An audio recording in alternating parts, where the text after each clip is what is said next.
இந்த OnePlus ஓட Nord 3 ஒரு சின்ன கம்பேரிசன் வீடியோ போடுறதுக்காக வாங்கியிருந்தோம். ஆல்ரெடி கம்பேரிசன் வீடியோவும் போட்டோம், நீங்க பார்த்திருப்பீங்க. அதுக்கப்புறமும் ரொம்ப நாள் யூஸ் பண்ணிட்டு இருக்கும்போது இதுல நிறைய விஷயங்கள் பிடிச்சிருந்தது. அப்படி என்ன பிடிச்சிருக்கு, என்ன பிடிக்கல பார்த்துருவோமா? முதல்ல இதோட டிசைன் அண்ட் பில்ட் யூசேஜ் அப்படின்னு பார்க்கும்போது கையில பிடிக்கிறதுக்கு ரொம்பவே நல்லா இருந்தது. சிங்கிள் ஹேண்ட் யூஸ்க்கும் நல்லா இருந்தது. பட் ரியர்ல கிளாஸ் பேக் கொடுத்துருக்கிறதுனால அப்பப்போ ஸ்லிப் ஆயிருமோ அப்படிங்கிற ஒரு பயம் வந்து எப்பவுமே மனசுல இருந்தது. ரியர்ல பார்த்தோம் அப்படின்னா அப்படியே மூஞ்சி தெரிகிற அளவுக்கு பலன்னு அந்த கிளாஸ் பேக் வந்து கொடுத்துருக்காங்க. ரியர்ல கிளாஸும் கொடுத்துருக்காங்க. கார்னிங் ஒரு கிளாஸ் 5 ப்ரொடெக்ஷன் கொடுத்துருக்காங்க. இந்த எட்ஜஸ் எல்லாமே லைட்டா கர்வா கொடுத்துருக்காங்க. ரியர்ல மட்டும்தான், ஆனா ஃப்ரண்ட்ல கிடையாது. இங்க ஃப்ரேம் அப்படின்னு பார்த்தா ஃபுல்லா பிளாஸ்டிக் தான் கொடுத்துருக்காங்க. முன்னாடி ப்ரொடெக்ஷனுக்கு வந்தா இங்க டிராகன் ட்ரெயில் அப்படிங்கிற ஒரு கிளாஸ் ப்ரொடெக்ஷன் கொடுத்திருக்காங்க. அந்த ஃப்ரேம் மட்டும் அலுமினியம் ஃப்ரேமா கொடுத்திருந்தாங்க அப்படினா இன்னும் பில்ட் ரொம்பவே சூப்பரா இருந்திருக்கும். OnePlus ஓட ஸ்பெஷலே இந்த அலர்ட் ஸ்லைடர் தான். எப்போ வேணாலும் வைப்ரேட், சைலண்ட் இத வந்து நம்ம மாத்திக்க முடியும். பட் previous ஜெனரேஷன் மொபைல்ல எல்லாம் இந்த அலர்ட் ஸ்லைடரை ரிமூவ் பண்ணிருந்தாங்க. நிறைய OnePlus ஃபேனுக்கு அது பிடிக்காம இருந்தது. அதை திருப்பியும் கொண்டு வந்துட்டாங்க. அதே மாதிரி OnePlusல பார்த்தோம் அப்படினா வால்யூம் ராக்கர் கீ வந்து லெஃப்ட் சைடுல கொடுப்பாங்க. பொதுவா நிறைய மாடல்ஸ்ல பார்த்தோம் அப்படினா ரைட் சைடுல இருக்கும். பட் லெஃப்ட் சைடுல இருக்கிறதும் நிறைய பேருக்கு பிடிச்சிருக்கும். இந்த டைம் டிஸ்ப்ளே வந்து கொஞ்சம் பெருசாவே கொடுத்திருக்காங்க. அந்த பெசல்ஸ் எல்லாம் ரொம்பவே கம்மியா கொடுத்திருக்காங்க. டிஸ்ப்ளேயோட பிரைட்னஸ் அப்படின்னு பார்த்தாலுமே 1450 நிட்ஸ் கொடுத்திருக்காங்க. இன்டோர்லயும் அவுட்டோர்ல டைரக்ட் சன்லைட்ல பார்த்தாலும் டிஸ்ப்ளே நல்லா பிரைட்டாவே இருக்குது. யூடியூப், நெட்ஃபிளிக்ஸ் இதெல்லாமே HDR சப்போர்ட் பண்ணுது. வீடியோ பார்க்கும்போது விஷுவல் எக்ஸ்பீரியன்ஸ் மட்டும் இல்ல, அந்த டுயல் ஸ்டீரியோ ஸ்பீக்கரோட சவுண்ட் எக்ஸ்பீரியன்ஸும் ரொம்பவே நல்லா இருக்குது. ஒரு நல்ல சவுண்ட் எக்ஸ்பீரியன்ஸோட வீடியோ பார்த்தீங்க அப்படின்னா செம்மையா இருக்கும். பட் இந்த மொபைல்ல 3.5mm ஜாக் கிடையாது. அதுவும் இருந்திருந்தா நல்லா இருந்திருக்கும். பட் இந்த time OnePlus IR plaster cover பண்ணிருக்காங்க. அதனால நீங்க ரிமோட்டா யூஸ் பண்ணனும் அப்படினாலுமே இதை யூஸ் பண்ணிக்க முடியும்.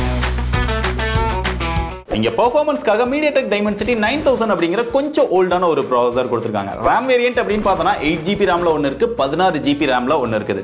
அது போக ஸ்டோரேஜ் அப்படின்னு பார்க்கும்போது 128 256 அப்படிங்கிற மாதிரி கொடுக்குறாங்க. RAM டைப் அப்படின்னு பார்க்கும்போது இங்க LPDDR5X RAM யூஸ் பண்ணிருக்காங்க. UFS 3.1 சப்போர்ட் கொடுத்திருக்காங்க. கேமிங் பெர்ஃபார்மன்ஸ் அப்படின்னு பார்த்தா BGMI ல நம்ம விளையாடும் போது மேக்ஸிமமா HDR ல எக்ஸ்ட்ரீம் வரைக்கும் நம்மளால செட் பண்ணிக்க முடியுது.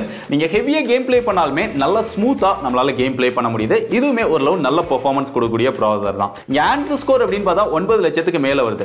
இருந்தாலும் நீங்க ஒரு நார்மல் கேமரா இருக்கீங்க அப்படின்னா உங்களை இது பெருசா அஃபெக்ட் பண்ணாது. பட் நீங்க ஒரு ஹெவி கேமரா இருக்கீங்க அப்படின்னா கண்டினியூஸா கேம் ப்ளே பண்றீங்க அப்படின்னா ஒரு half an hour வரைக்கும் உங்களுக்கு கேம் ப்ளே வந்து நல்லாவே இருக்கும். பட் half an hour கொஞ்சம் நீங்க தாண்டினீங்க அப்படின்னா லைட்டா ஹீட்டிங் இஷ்யூ வந்து பார்க்க முடியுது. இங்க ஹீட்டர் ரெடியூஸ் பண்றதுக்காக லார்ஜ் வேப்பர் சேம்பர் இதெல்லாம் கொடுத்துருக்கோம் அப்படின்னு சொன்னாலுமே நீங்க ஹெவியா கண்டினியூஸா கேம் ப்ளே பண்ணும்போது இந்த இடத்துல வந்து நல்லாவே வார்ம் தெரியுது. அதனால என்ன ஆகுதுன்னா நீங்க 1 hour இந்த மாதிரிலாம் கேம் ப்ளே பண்ணீங்க அப்படின்னா அங்கங்க ஃப்ரேம் டிராப் வந்து பார்க்க முடியுது. நம்ம த்ரோட்டல் டெஸ்ட் பண்ணி பார்க்கும்போது அதை வந்து ஃபீல் பண்ண முடிஞ்சது. மற்றபடி கேமிங் எக்ஸ்பீரியன்ஸ் எல்லாம் நல்லா இருக்குது. பட் இந்த பிரைஸ் செக்மெண்ட்னு பார்த்தா இதை விட பெட்டரான பெர்ஃபார்மன்ஸ் இருக்கக்கூடிய மொபைல்ஸ் அவைலபிளா இருக்கு. இதோட கேமரா செக்மெண்ட் வரும்போது OnePlus 11R ல கொடுத்த அதே கேமரா செக்மெண்ட் தான் அப்படியே கொடுத்திருக்காங்க. OnePlus 11 ல கொடுத்த அதே சென்சார் இங்கேயும் யூஸ் பண்ணிருக்காங்க. கேமராவோட பெர்ஃபார்மன்ஸ் அப்படின்னு பார்க்கும்போது அவுட்டோர்ல நல்ல லைட்டிங் கண்டிஷன்ஸ்ல எடுக்கும்போது அந்த போட்டோஸ் வந்து நல்லா இருக்குது. அந்த கலர்ஸ் எல்லாம் நல்லாவே எடுத்து தருது. முக்கியமா அந்த ஸ்கின் டோனோட கலர்லாம் நல்லாவே எடுத்து தருது. பட் போட்டோவோட டீடைல் அப்படின்னு பார்த்தோம்னா அந்த அளவுக்கு ஒரு டீடைல்டான போட்டோ அது கிடையாது. சில நேரம் கொஞ்சம் ஓவர் எக்ஸ்போசரா இருக்கு, சில நேரம் ஓவர் சேச்சுரேட்டடாவும் இருக்கு. அல்ட்ராவைட பொறுத்தவரை இந்த பிரைஸ் செக்மெண்ட்க்கு ஒரு நல்ல அவுட்புட் கொடுக்குது. போர்ட்ரைட் ஷாட் பொறுத்தவரை அந்த எட்ஜ் டிடெக்ஷன் இதெல்லாம் நல்லா இருக்கு.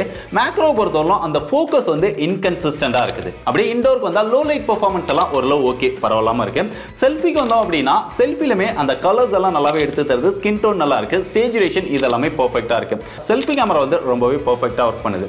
அப்படியே வீடியோன்னு பார்க்கும்போது ரியர்ல மேக்ஸிமமா 4K 30 fps ல தான் நம்மளால வீடியோஸ் எடுக்க முடியும். செல்ஃபிலன்னு பார்த்தாலுமே 1080 30 fps ல தான் நம்மளால வீடியோஸ் எடுக்க முடியும். அந்த 60 fps கான ஆப்ஷன் இதுல கிடையாது. அது ஒரு சின்ன டிஸ்அட்வான்டேஜ். அதே மாதிரி இங்க OIS சப்போர்ட் இருக்கிறதுனால அந்த இமேஜ் ஸ்டெபிலைசேஷன் நல்லா இருக்குது. வீடியோ எடுக்கும்போதும் ஷேக் இல்லாம நம்மளால நல்லா எடுத்துக்க முடியுது. அந்த ஃபோக்கஸ் வந்து நல்லா இருக்குது. சோ ஓவராலா இந்த பிரைஸ் செக்மெண்ட்க்கு கேமராவோட பெர்ஃபார்மன்ஸ் வந்து ரொம்பவே சூப்பரா இருக்கு. சாஃப்ட்வேர்னு பார்க்கும்போது சொல்லவே வேணாம், எப்பயும் போல OnePlus வந்து பெஸ்ட்டாக தான் பண்ணியிருக்காங்க. இங்கே out of the box Android 13ஓட Oxygen OS 13.1 கொடுத்துருக்காங்க. அது போக அப்டேட் அப்படின்னு பார்க்கும்போது 3 OS அப்டேட் 4 வருஷத்துக்கான செக்யூரிட்டி அப்டேட் கொடுப்போம் அப்படிங்கிறத OnePlus வந்து கன்ஃபார்ம் பண்ணியிருக்காங்க. இங்கே பார்க்கும்போது கிட்டத்தட்ட கொஞ்சம் கொஞ்சமாக அது கலர் வைஸாக மாறிட்டு வந்தாலுமே இன்னும் கொஞ்சம் நமக்கு ஒரு ஸ்டாக் ஆண்ட்ராய்ட் மாதிரியான ஒரு எக்ஸ்பீரியன்ஸ் வந்து நமக்கு கிடைக்குது. பெரும்பாலும் நிறைய ப்ளூடூத் வந்து இதில் கிடையாது. இதே ஸ்பெக்ஸோட நீங்கள் ரியல்மி, ஓப்போ அதெல்லாம் போனீங்க அப்படின்னா எக்கச்சக்கமான ப்ளூடூத்ஸ் இருக்கும். பட் OnePlusல அதெல்லாம் கிடையாது. ஸோ ஒரு நல்ல பிரீமியமான எக்ஸ்பீரியன்ஸ் இதுல கிடைக்குது. இப்போ வரைக்கும் அதுல எந்த ஒரு பக்குமே நான் நோட் பண்ணல. பேட்டரி எப்பயும் போல 5000 mAh கொடுத்திருக்காங்க. அதுக்கு 80 வாட் ஃபாஸ்ட் சார்ஜிங் சப்போர்ட் கொடுத்திருக்காங்க. அதை யூஸ் பண்ணி சார்ஜ் பண்ணோம் அப்படினா 30 நிமிஷத்துக்கு மேல ஆயிடுது. ஒரு 35 to 40 நிமிஷத்துக்குள்ள ஃபுல் ஆயிடுது.